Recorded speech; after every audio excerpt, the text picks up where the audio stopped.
Alright, what's going on everybody? Hope you guys are enjoying your day. So, week 1 is officially in the books for the AFC North. There's only one game left for week 1, and of course that's the Lions and the Rams, which is playing right now for Sunday Night Football. But in terms of the AFC North, every team in this division has played their week 1 game, and the results are there. I'm gonna be honest, guys. After what's happened in week 1, I feel very comfortable in the Ravens' chances to win this division. You see, after the loss against Kansas City, that heartbreaking loss where we lost by a toe, I sat back and thought about all these other matchups that was going to happen in week 1 and some of the things we could see from each one of these divisional rivals in week 1. I expected the Steelers to beat the Falcons because I'm not a believer in the Falcons. The Falcons have all the talent in the world, but they don't know how to utilize their talent. Until they show me a reason to believe in them, I wasn't going to believe in them. I think there's a high chance they finish third in that division just because I believe the Bucs and the Saints are better teams. They may have less talent than the Falcons, but I think the Bucs and the Saints are just better football teams than the Falcons. So I thought the Steelers defense would be able to manhandle the Atlanta Falcons. And because of TJ Watt's dominance, he would be able to help the Falcons win that game. So I had the Steelers coming into today.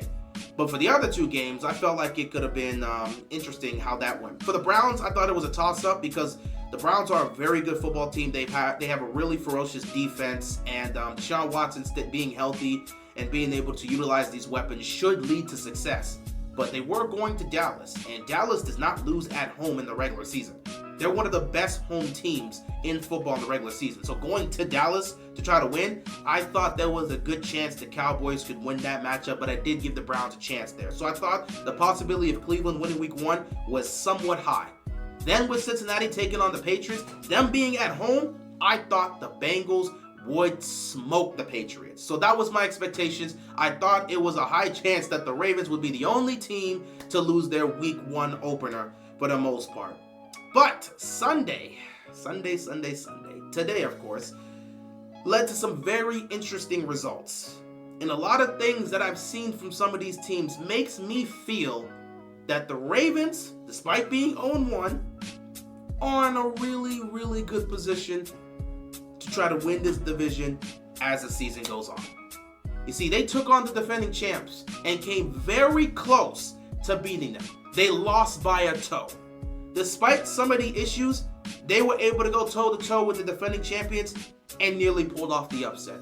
With the way Lamar Jackson played, even though he made mistakes and missed some throws, with the way Lamar Jackson played, totaling nearly 400 yards of offense by himself, if he plays like that against most teams, which he usually does, it results in wins. So I expect the Ravens to be able to handle business throughout the season. But in terms of how things, turned out for the other teams in the AFC North, in terms of some of the things I was looking for, I was surprised to see some things here. Of course, Steelers, Falcons went exactly how I expected it to be. Let me tell you this right now. It will be very criminal. It will be very criminal if TJ Watt doesn't win Defensive Player of the Year. This guy is the best player on the Steelers. This guy is their leader. This guy is the sole reason that the Steelers have a record over 500. Everyone wants to give it to Tomlin. No, it's TJ Watt that deserves a majority of that praise because he's literally responsible for half their wins. Him and Boswell, of course, but he's literally responsible for half their wins. They do not win half the games they win every season if it's not for TJ Watt. And in this game, in this specific game, if it wasn't for TJ Watt dominating the way he did, the Falcons might have pulled off an upset. There was nothing I saw from Justin Fields and that Steelers offense that made me think, oh yeah, they're going to be explosive this year. They're going to be the offense that the Steelers need to be able to take over. No, it's much of the same. Justin Fields, he was smart with the ball. Didn't really put the ball in harm's way. He really just managed the game. That's it. He really just managed the game. You can get that same level of production from Russell Wilson. Now we know Justin Fields is a much more talented, player than what he displayed today. And if we could see more of that, if they can get him going in that aspect, maybe the Steelers offense can turn into something special. But so far, it fits right into my expectations. I don't think the Steelers offense is going to be anything special, going to be anything explosive. I think it's going to be right around where it was last year with a sprinkle of explosive plays just because Justin Fields has the capability to use his legs, take off, run, and just create big running plays. Justin Fields can create some of those pop plays, and you'll probably see some of that if he continues to be the starter. But I don't know if he's going to be the starter past this game. Maybe they go back to Russell Wilson in week 2. I don't know. But the quarterback situation in Pittsburgh makes it hard for me to expect anything special from the offense. The defense is the heart and soul of the Steelers. That's how they're winning these football games. So as long as TJ Watt continues to be the best defensive player in football, the Steelers are going to be just fine. But they're right where I expect them to be. I picked them to go 10-7 this year, potentially 9-8, but I picked them to go 10-7, and right now they look like a 10-7 football team because their defense is going to win them football games, and their offense is going to hold them back and be the primary reason they lose a lot of football games, but not too many, not enough to knock them out of playoff contention. TJ Watt will keep this team alive, and they will be able to compete for a wild card spot for the most part. Next up, the Browns and the Cowboys. I'm not going to lie to you, man. The Browns are exactly who I continue to say they are. They are an immensely talented team. They have a roster that can compete for a Super Bowl right now. But because of the situation involving the quarterback, I don't think they'll be able to get it done. Deshaun Watson in this game. Deshaun Watson went to Dallas. He went to Dallas and played terrible. I mean, he had some good moments here and there, but overall, he was terrible. 2 interceptions. I mean, the guy he has a lot of talent to work with on the offense, and it's just like he's missing throws. They had a chart. They were putting up stats of his throws past 5 yards. He couldn't complete a pass past 5 yards in the air. He was horrible. He was horrible. Deshaun Watson, right now, so far, has not been the answer at quarterback for the Browns. And that is a huge issue because they paid this man $230 million guaranteed to be that guy. The reason they moved off of Baker Mayfield is because they believe Deshaun Watson's talent is good enough to take them over the top. Yet here we are, week 1 against Dallas, and Deshaun Watson comes out here and performs like that. Meanwhile, Baker Mayfield's in Tampa Bay, and he probably had the best performance any quarterback had today. He was beautiful throwing the football, consistently completing pass after pass on 3rd down, just airing the ball out, touchdown after touchdown after touchdown after touchdown.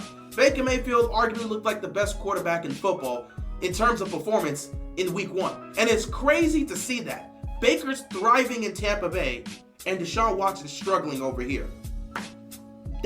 That's not a good thing. So Cleveland remains to be what I expected them to be. Now, of course, it's only week 1, guys. It's an overreaction. That's what we do here. But the fact that Deshaun Watson still looks like this, it's a problem. It's a problem. Cleveland has way too much talent to continue to waste it like this. And if Deshaun Watson does not step up and play better, the Browns are going to have another disappointing season. And it's going to be unfortunate. Not even disappointing. I'll take that back. They won't have another disappointing season. They'll have another heartbreaking season. Because I think with this talent, they'll still be good enough to win football games and compete for a playoff spot.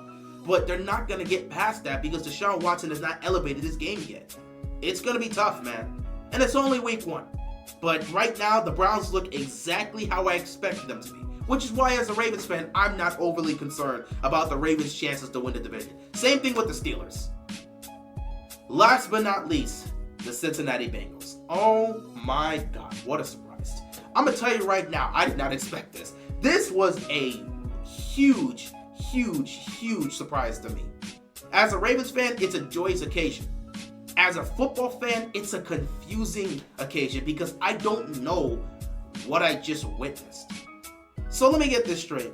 The Cincinnati Bengals are supposed to be a contending team, obviously. I think people will say coming to the season, with Burrow being healthy and what Jamar Chase has done, they're going to be a team that is viewed as a contending team because they've already shown they can beat Kansas City. They've done it before once in the playoffs, so people have high hopes for them.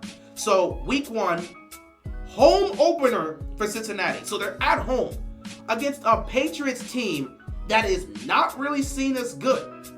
With Jacoby Brissett as their quarterback, who, by the way, had to come back to New England. He was here before. He did not work out. He left. He came back. So you get Jacoby Brissett as your quarterback week 1 for the Patriots. The Bengals are at home. Healthy Joe Burrow. Healthy Jamar Chase. Both guys on the field together playing. You're telling me the Bengals were only able to generate 10 points of offense against the New England Patriots? Give some credit to the defense. They did hold the Patriots to 16 points, but that Patriots offense isn't really great, so I don't know how you can look at that and say that's a highly impressive feat, because the Patriots offense is not exactly a scoring machine. They were one of the worst offenses in football last year. So the Bengals holding them to 16 points doesn't really speak volumes.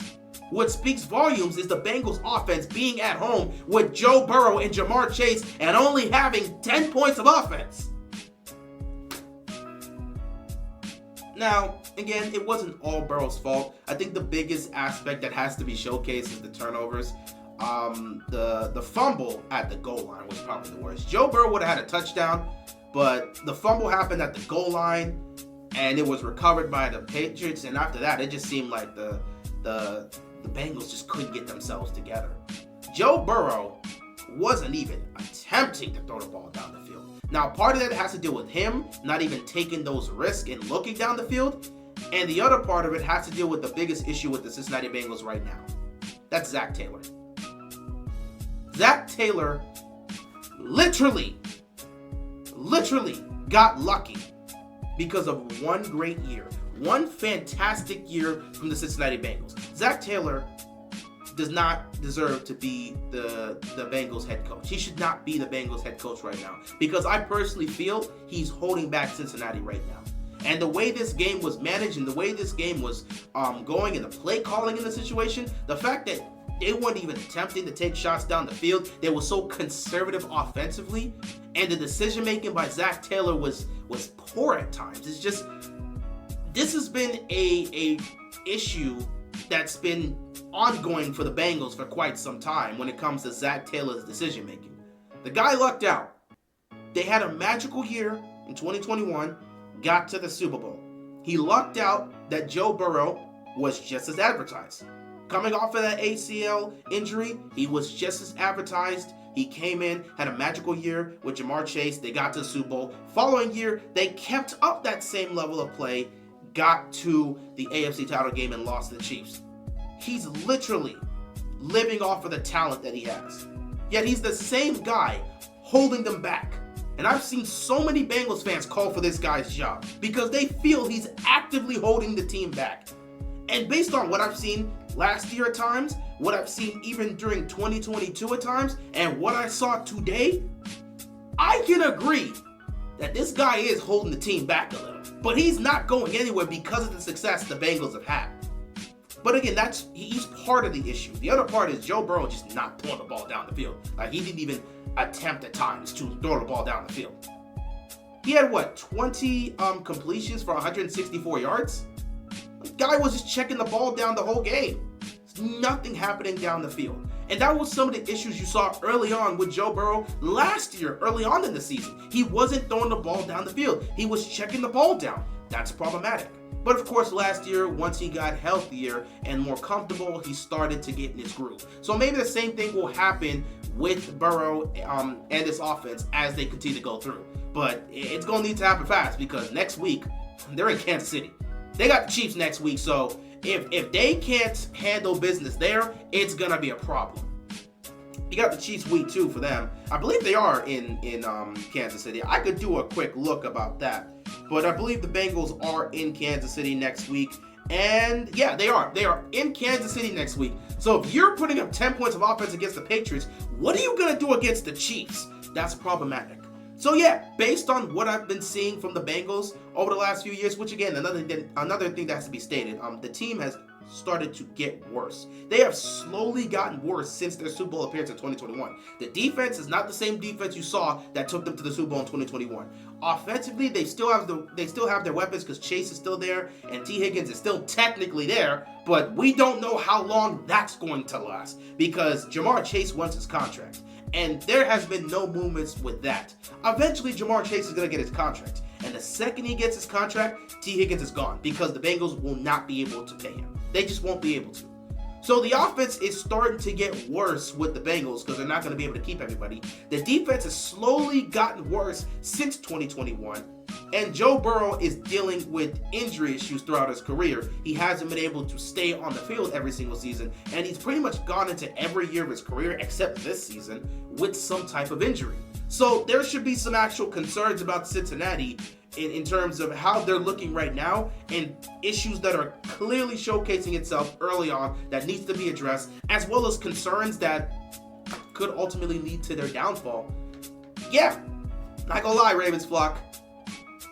We still see the same issues with John Harbaugh. We still see some of the same issues with the Ravens in terms of getting up for these big games, in terms of not hurting themselves, in terms of not, messing up with the penalties and not being able to protect Lamar Jackson. And we've seen some of the same issues with Lamar Jackson at times, just missing throws he should not be missing as a two-time MVP. But in all honesty, our problems are minuscule compared to some of the things I'm seeing with Cincinnati and Cleveland right now. And with the way the Steelers are looking, again, I feel very confident that the Ravens can win this division as long as they stay healthy. Now, past that, when we get to January, that's where my concerns come in. But in terms of winning this division, I feel fine. So, overall, after week 1, Steelers, they got it, man. Steelers right now, they're 1-0. Everybody else in the division is 0-1. Week 2, we'll see what happens with this division, but right now, Steelers, they've got the early advantage, and their schedule does favor them in some cases. Week 2, they got Denver, so we'll see how that goes. Meanwhile, again, Cincy could very well start 0-2 because they're going to Kansas City next week, and with the way they looked at week 1, I don't know if they can beat the Chiefs, but we'll find out soon. Anyway, that's pretty much all I got to talk about. It's a week 1 overreaction. Don't take it too seriously. We're only speaking based off of one game. And at the end of the day, Cleveland can always get their issue solved. Cincinnati can get their issue solved. Justin Fields can turn into a superstar as the season goes on. And who knows, maybe the Ravens could either continue to be a great dominant team like we saw in previous years and win this division, or maybe some of these other problems that I've talked about could be expanded on, and maybe the Ravens have a struggling season. We don't know how it's going to go in this division, and it's constantly changing, but it is nice to have some sort of overreaction because football's back and we like to have fun. Anyway, that's pretty much all I got to speak of. That's it. We'll see what happens week 2 with the AFC North. With that being said, that is all I've got. Thank you for watching. Appreciate you guys tuning in. Make sure to stay safe and peace out.